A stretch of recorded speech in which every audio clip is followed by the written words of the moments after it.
Miegħi għandi l-Paul van der Burgh li huwa l-President u CEO ta' Toyota GB u fil-fatt miegħu ħanitkellmu fuq is-suq tal-karozzi in ġenerali. Paul, what's your outlook or Toyota's outlook on the automotive market in Europe at the moment?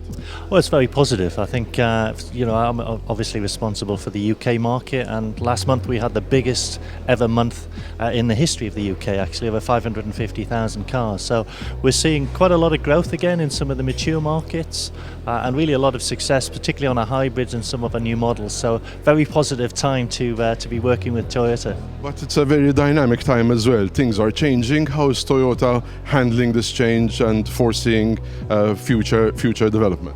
Yes, I think that's right, actually. There's quite a lot of changes in terms of the vehicles people are driving, the sort of segments that they're in. Smaller SUVs are becoming very popular, and of course the whole sort of environmental issue is more important than ever.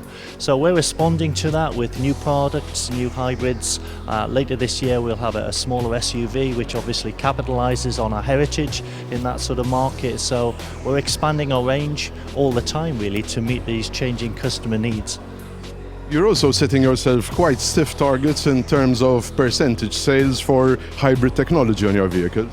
Yeah, our aspiration is to continue to grow our hybrid sales, and obviously new products really help that. So we're looking really to a sort of 50% hybrid mix really over the next 4 to 5 years, and new products that we're introducing obviously allow us to do that. So from Yaris, from Aris, we've recently introduced the RAV4 hybrid, which has been extremely successful. So all of these products give the access to hybrid technology to new customer groups, and really they're the foundation, if you like, of that growth that we're seeing.